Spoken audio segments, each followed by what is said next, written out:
Hello students, कैसे हैं आप सब लोग। उम्मीद करती हूँ सब अच्छे होंगे और स्वस्थ होंगे। मैं Meena Rana ICT virtual class में आपका स्वागत करती हूँ। स्टूडेंट्स, हम पढ़ रहे हैं क्लास 7 की हिंदी। हिंदी में हम बाल महाभारत पढ़ रहे थे और यहाँ अपने महाभारत की कहानी को और उसके पात्रों को संक्षिप्त रूप में यहाँ पर हम पढ़ रहे हैं।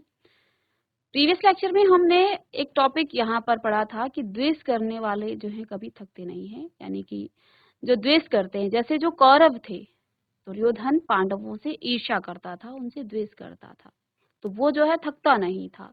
उनको तमाम परेशानियां, उनको दुख देने के बाद, उनके अधिकार छीनने के बाद भी उसके हृदय को शांति नहीं मिली और उसने जो है चौसर का खेल खेल करके और एक अपने मामा शकुनी की मदद से उसने पांडवों को वन में भेज दिया।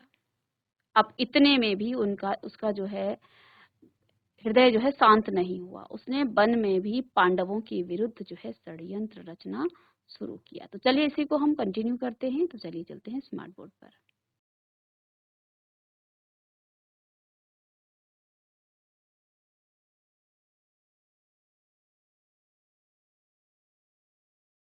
तो स्टूडेंट्स देखिए, द्वेष करने वालों का जी नहीं भरता।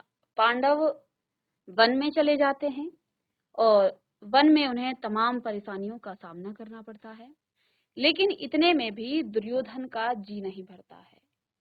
वो चाहता है कि वो पांडवों को और परेशान करे, उन्हें और कष्ट दे। तो उसने क्या किया, पांडवों के वनवास के दिनों में कई ब्राह्मण उनके आश्रम गए। वहां से लौटकर वे हस्तिनापुर पहुंचे और धृतराष्ट्र को उन्होंने पांडवों की हालचाल सुनाई। धृतराष्ट्र ने जब ये सुना कि पांडव वन में बड़ी तकलीफें उठा रहे हैं तो उसके मन में चिंता होने लगी। लेकिन दुर्योधन और शकुनी कुछ और ही सोचते थे। अब धृतराष्ट्र जानता था कि पांडव बड़े वीर हैं और अगर इनके बीच युद्ध हुआ तो कौरवों का जो है सर्वनाश निश्चित है। लेकिन दुर्योधन और शकुनी वो कुछ और ही सोच रहे थे। उनके मन में न कोई चिंता थी और ना ही जो है कोई उनके प्रति सहानुभूति थी। वो पांडवों को और परेशानी और दुख देना चाहते थे। उसने क्या किया, कर्ण और शकुनी दुर्योधन की चापलूसी किया करते थे, किंतु दुर्योधन को भला इतने से संतोष कहाँ होता। वह कर्ण से कहता, कर्ण मैं तो चाहता हूँ कि पांडवों को मुसीबतों में पड़े हुए अपनी आंखों से देखूं। वो चाहता था कि पांडव जो हैं किस मुसीबत में है मैं अपनी आंखों से देखूं। इसलिए तुम और मामा शकुनी कुछ ऐसा उपाय करो कि वन में जाकर पांडवों को देखने की पिताजी से मेरी अनुमति मिल जाए। कर्ण बोला, द्वैत वन में कुछ बस्तियां हैं जो हमारे अधीन हैं। हर साल जो है उन बस्तियों में जाकर चौपाइयों की गणना करना राजकुमारों का ही काम होता है। बहुत समय से यह प्रथा चली आ रही है, इसलिए उस बहाने हम पिता की अनुमति आसानी से प्राप्त कर सकते हैं। तो कर्ण ने उसे जो है एक उपाय बताया जिससे वो पांडवों का हालचाल देख सके, पांडवों की दुर्दशा को वो देख सके। और वो दुष्ट इतना दुष्ट था कि वो चाहता था कि मैं अपनी आंखों से उनकी परेशानियों को, उनके कष्टों को देखूं। कर्ण अपनी बात पूरी तरह से कह भी ना पाया कि दुर्योधन और शकुनी मारे खुशी के उछल पड़े।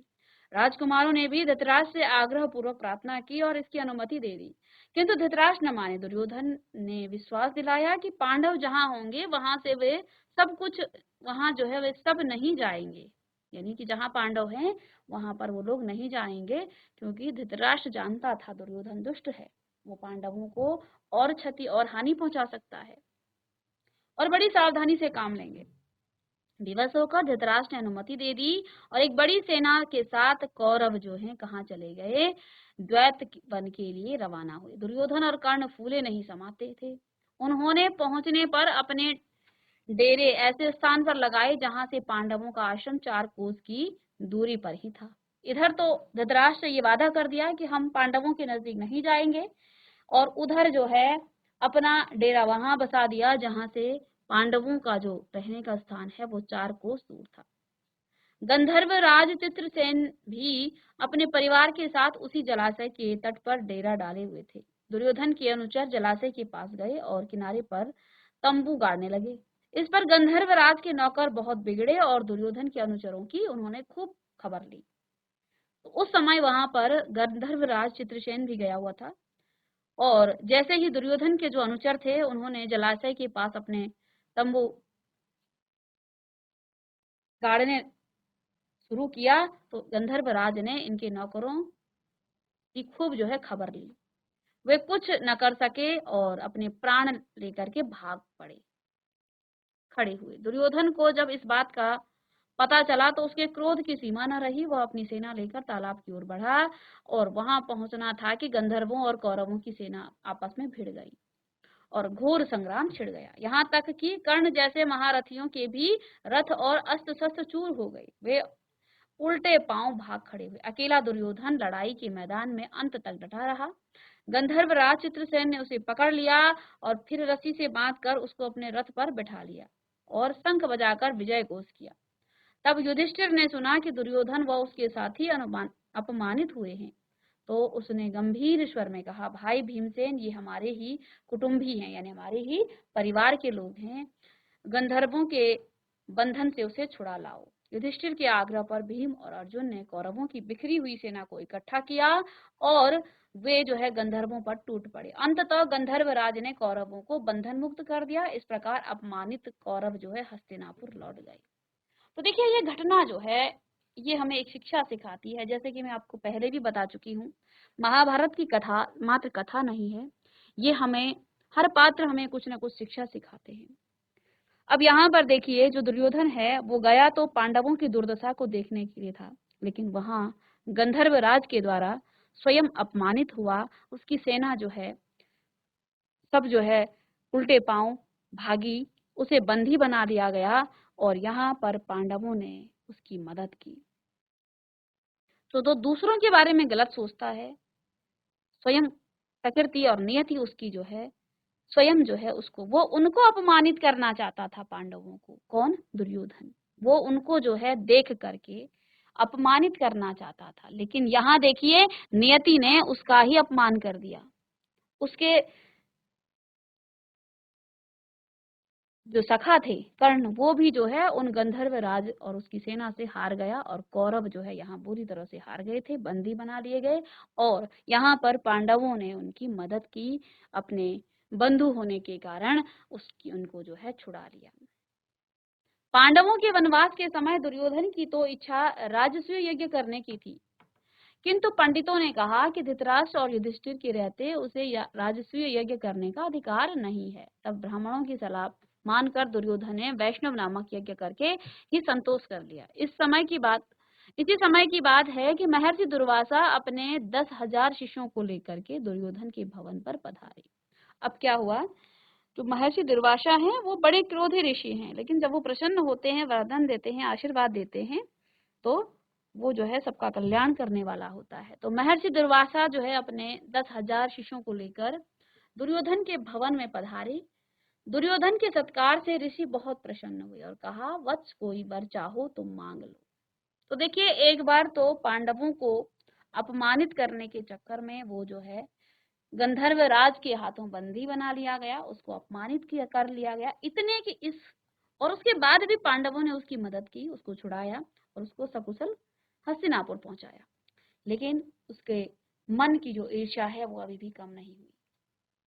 दुर्वासा ऋषि 10,000 शिष्यों के साथ उनके राजभवन पहुंचे। दुर्योधन के सत्कार से वो बड़े प्रसन्न हुए और उनसे जो है वर मांगने को कहा।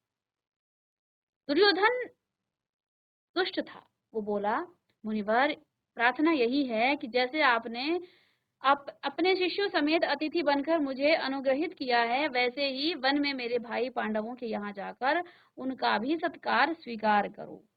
अब ऐसा क्यों कर रहा है वो?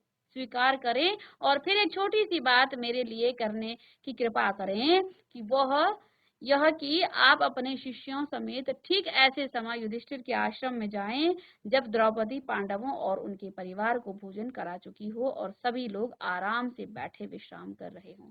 अब पांडव अपना गुजर बसर कैसे करते थे?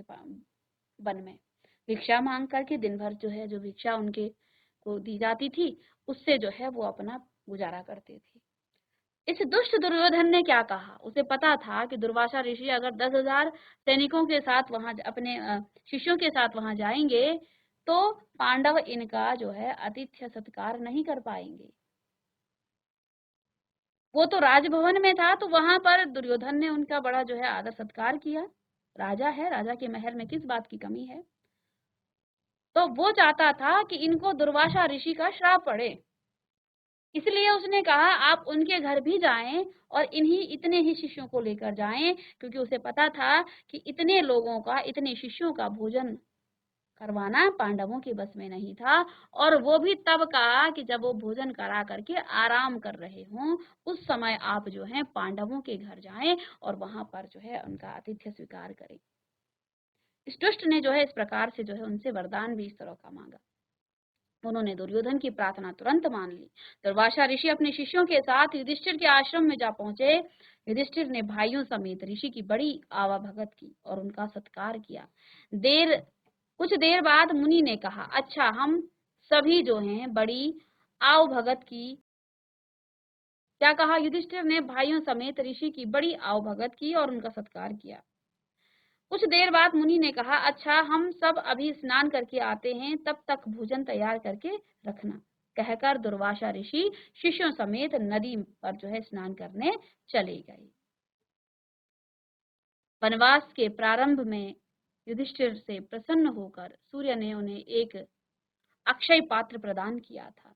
तो देखिए, जब वनवास में वो शुरू शुरू गए थे, तो युधिष्ठिर से प्रसन्न होकर भगवान सूर्य ने उनको जो है एक अक्षय पात्र प्रदान किया था और कहा था कि 12 वर्ष तक इसके द्वारा मैं तुम्हें भोजन दिया करूंगा। इसकी विशेषता यह है कि द्रौपदी हर रोज चाहे जितने लोगों को इस पात्र में से भोजन खिला सकेगी। परंतु सबके भोजन कर लेने पर जब द्रौपदी स्वयं भी भोजन कर चुकेगी, तब इस बर्तन की यह शक्ति अगले दिन तक के लिए लुप्त हो जाएगी। अब ये जो दुष्ट दुर्योधन था, वो चाहता था कि जब इनके सबका भोजन हो जाएगा, ये विश्राम कर रहे होंगे, तब उस समय जो है दुर्वासा ऋषि वहां गए। तो उनको जो है युधिष्ठिर को क्या था, एक उनको अक्षय पत्र दिया था। किसने? भगवान सूर्य ने उनको दिया था। और क्या कहा था कि 12 साल तक, क्योंकि 12 साल तक जो है उनको वनवास में काटना था, 1 साल का उनको गुप्तवास मिला था, तो उनको ये वरदान दिया था कि द्रौपदी चाहे जितने भी लोगों को भोजन कराएगी, वो इस पात्र से भोजन खिला सकेगी। लेकिन इस सब के भोजन कर लेने पर जब द्रौपदी स्वयं भी भोजन कर चुकेगी, तब इस बर्तन की यह शक्ति अगले दिन तक के लिए लुप्त हो जाएगी। जिस समय दुर्वासा ऋषि आए, उस समय सभी को खिला पिलाकर द्रौपदी भी भोजन कर चुकी थी। इसलिए सूर्य का जो अक्षय पत्र है, उस दिन के लिए खाली हो चुका था। द्रौपदी बड़ी चिंतित हो उठी और कोई सहारा न पाकर उसने परमात्मा की शरण ली। इतने में श्री कृष्ण कहीं से आ गए और सीधे आश्रम में रसोई घर में जाकर द्रौपदी के सामने खड़े हो गए। बोले, बहन कृष्णा, बड़ी भूख लगी है और कुछ खाने को दो। द्रौपदी और भी दुविधा में पड़ गई। कृष्ण बोले, जरा लाओ तो अपना अक्षय पात्र देखें तो उसमें कुछ है भी या नहीं। द्रौपदी हड़बड़ाकर बर्तन ले आई। उसके एक छोर पर अन्न का एक कण और साग की एक पत्ती लगी हुई थी। श्री कृष्ण ने उसे लेकर मुंह में डालते हुए मन में कहा, यह भोजन हो, इससे उनकी भूख मिट जाए। द्रौपदी तो यह देखकर सोचने लगी, कैसी हूँ मैं कि मैंने ठीक से बर्तन भी नहीं धोया, इसलिए उसमें लगा हुआ अन्न कण और साग वासुदेव को खाना पड़ा। धिक्कार है मुझे। तो देखिए, द्रौपदी के पास जो अक्षय पात्र था, वो कृष्ण उसी समय जो है, जब दुर्वासा ऋषि और उनके शिष्य स्नान करने गए नदी में, तो उसी समय वहां श्री कृष्ण पधारे और उन्होंने द्रौपदी से क्या कहा? कृष्णा कहा करते थे वो, बहन कृष्णा, बड़ी भूख लगी है, कुछ खाने को दो। द्रौपदी और भी दुविधा में पड़ गई। एक तरफ दुर्वासा ऋषि और उनके शिष्य, और दूसरी तरफ यहाँ कृष्ण जो है उनके वहां पहुंच गए हैं। तो उन्होंने क्या कहा कि जरा लाओ तो अपना अक्षय पात्र देखें कि उसमें कुछ है भी या नहीं। द्रौपदी हड़बड़ा करके बर्तन ले आई। उसके एक छोर पर जो है एक अन्न का एक कण और साग की एक पत्ती लगी हुई थी। कृष्ण ने उसे लेकर के मुंह में डालते हुए मन में कहा, यह भोजन हो, इससे उसकी भूख मिट जाए। द्रौपदी तो ये देख करके सोचने लगी कि भाई मुझे धिक्कार है, मैंने जो है बर्तन ढंग से नहीं धोया और श्री कृष्ण को वही जो है खाना पड़ा, धिक्कार है मुझे। इस तरह द्रौपदी अपने आप को ही धिक्कार रही थी कि इतने में श्री कृष्ण ने बाहर जाकर भीमसेन को कहा, भीम जल्दी जाकर ऋषि दुर्वासा को शिष्यों समेत भोजन के लिए बुला लाओ। भीमसेन उस स्थान पर गया जहां दुर्वासा ऋषि शिष्यों समेत स्नान कर रहे थे। नजदीक जाकर भीमसेन देखता क्या कि दुर्वासा ऋषि का सारा शिष्य समुदाय स्नान करके भोजन भी कर चुका है। शिष्य दुर्वासा से कह रहे हैं, गुरुदेव युधिष्ठिर से हम व्यर्थ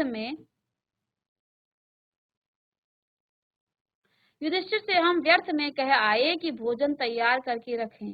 हमारा तो पेट भरा हुआ है, हमसे उठा भी नहीं जाता।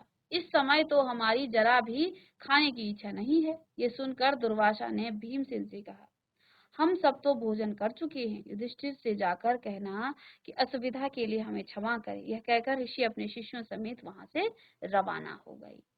तो श्री कृष्ण ने जो है उन सभी शिष्यों का जो है पेट भर दिया। भगवान श्री कृष्ण ने पांडवों और द्रौपदी का जो है ये दुख हर लिया। जैसे ही श्री कृष्ण ने एक अन्न का वो बूंद कण खाया और वो साग की एक छोटी सी पत्ती खाई, उन सभी 10,000 जो ऋषि थे, उनके शिष्य थे और दुर्वासा ऋषि, सबका पेट भर गया। और ये देख करके जब भीम वहां गए तो वहां पर सबका पेट भरा था। तो इस तरह से जो है ऋषि दुर्वासा की श्राप से जो है पांडव और द्रौपदी बच गए और दुर्योधन की जो चाल थी उससे भी वो बच गई। यहाँ इसके बाद एक मायावी सरोवर की बात आती है। पांडवों के वनवास की अवधि पूरी होने को ही थी। अब जो है उनका वनवास का जो अवधि है वो अब पूरे होने को है।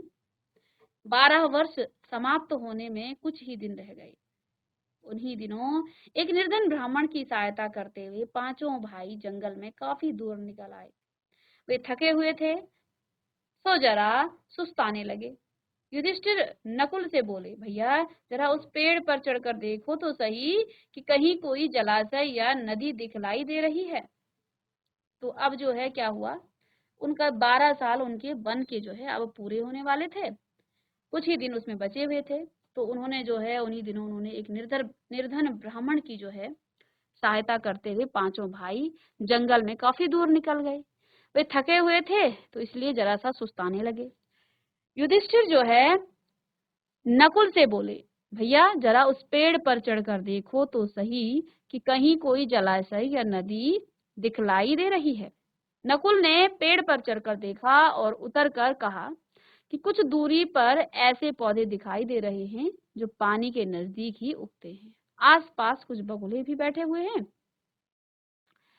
वहीं कहीं आसपास पानी जो है अवश्य होना चाहिए। युधिष्ठिर ने कहा कि जाकर देखो और पानी मिले तो ले आओ। तो उन्होंने जो है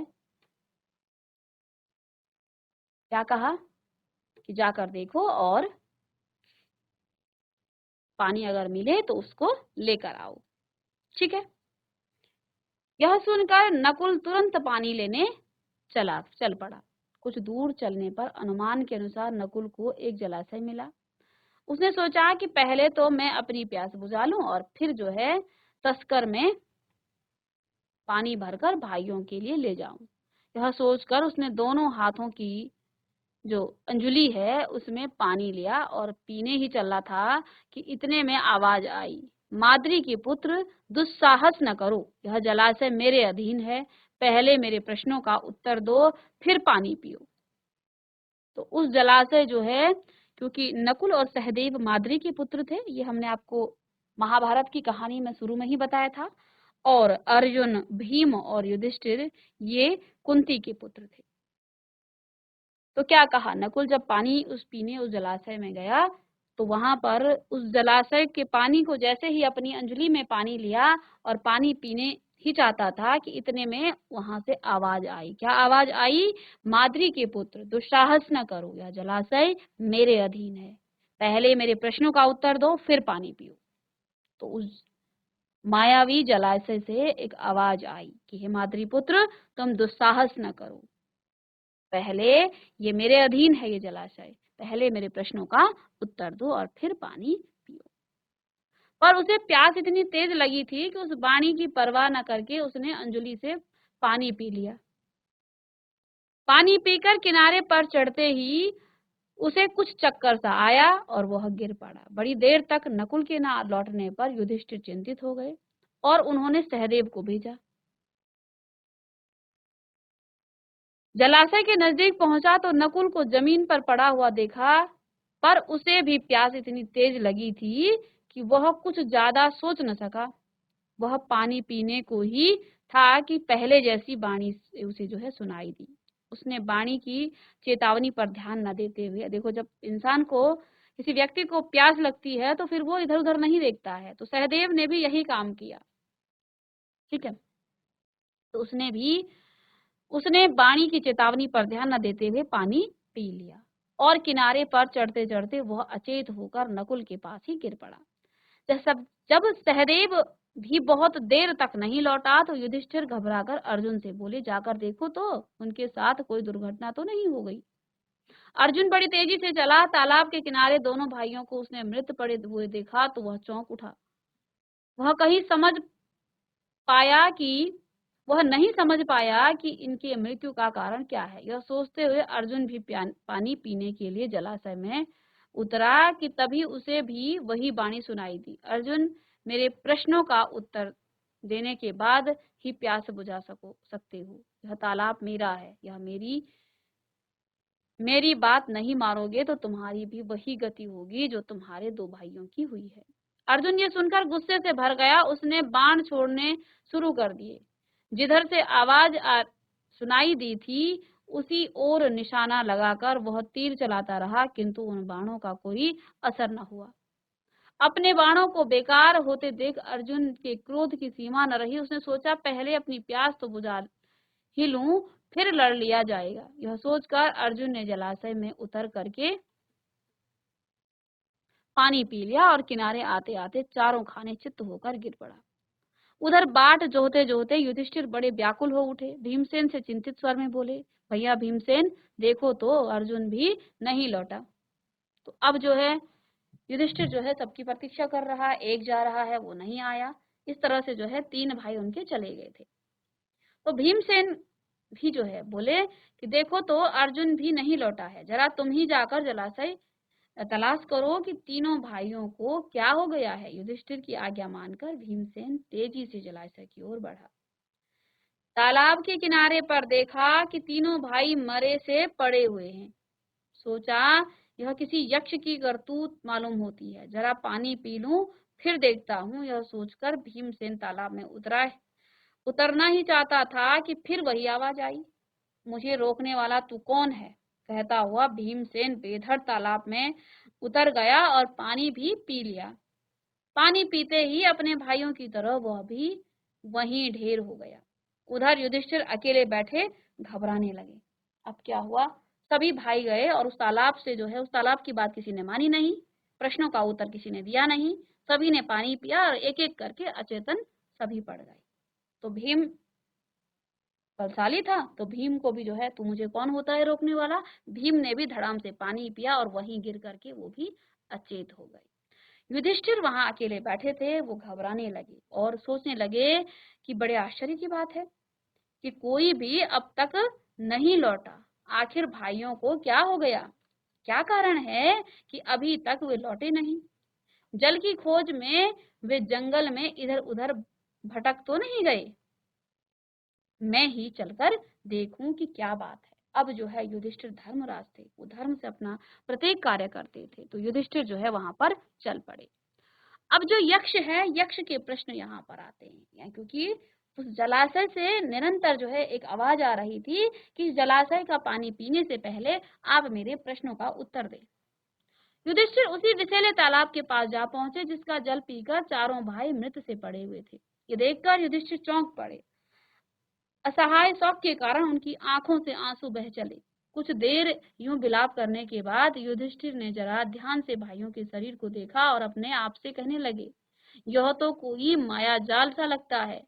आसपास जमीन पर किसी शत्रु के पांव के निशान भी नजर नहीं आ रहे हैं, तो हो सकता है कि यह दुर्योधन का ही कोई षड्यंत्र हो।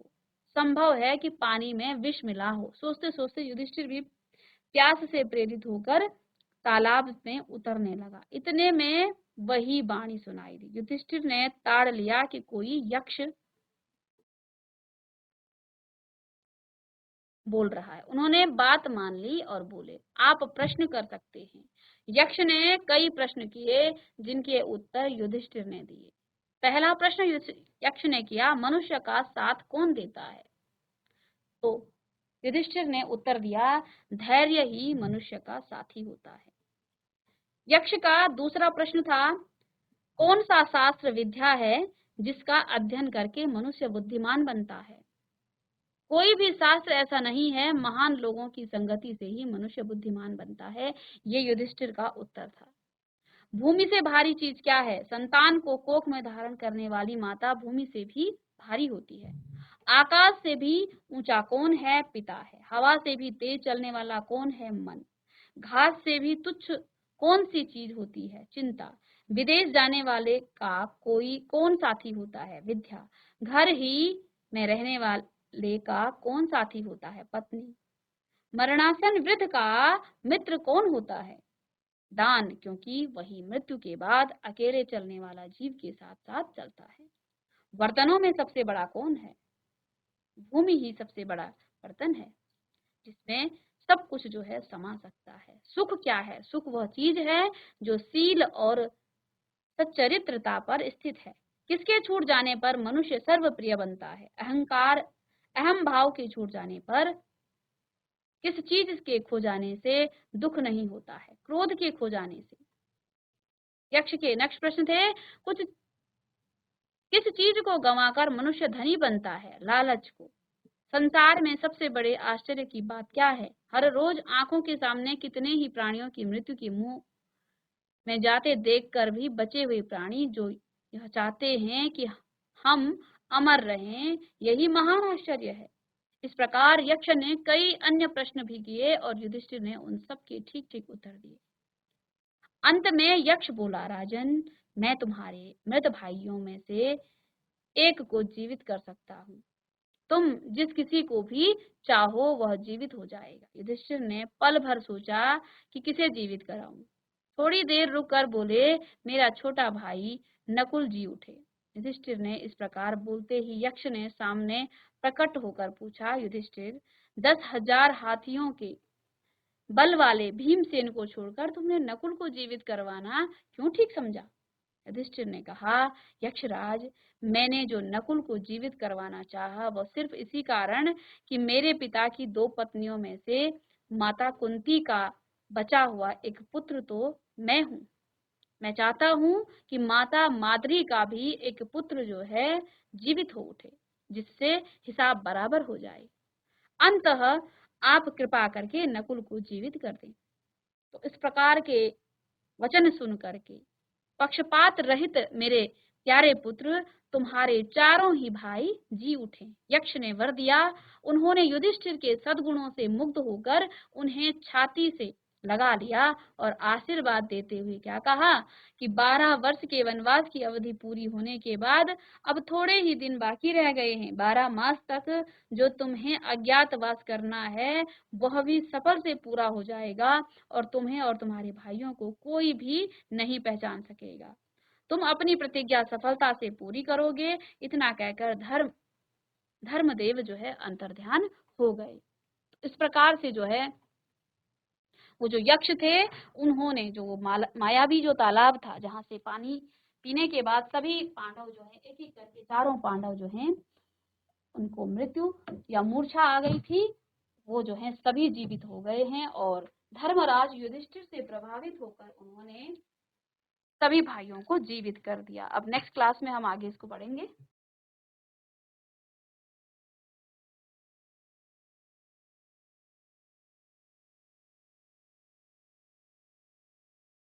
तो स्टूडेंट्स, आज की क्लास में हमने देखा कि जो पांडव हैं वो किस तरह से अपना वनवास काटते हैं और यहाँ पर एक मायावी सरोवर था जिसमें पांडवों ने अपनी प्यास बुझानी चाहिए, लेकिन उस सरोवर ने जो है कुछ प्रश्नों की मांग की। 4 पांडवों ने उन प्रश्नों पर, उस यक्ष पर जो है ध्यान नहीं दिया और एक एक करके सभी जो है मूर्छित हो गए थे और धर्म जो निष्ठ युधिष्ठिर ने जो है सभी प्रश्नों के उत्तर दिए और सभी पांडव जीवित हो गए थे। अब नेक्स्ट क्लास में करेंगे इसको आगे डिस्कस। तो मिलते हैं नेक्स्ट लेक्चर में, तब तक के लिए थैंक यू।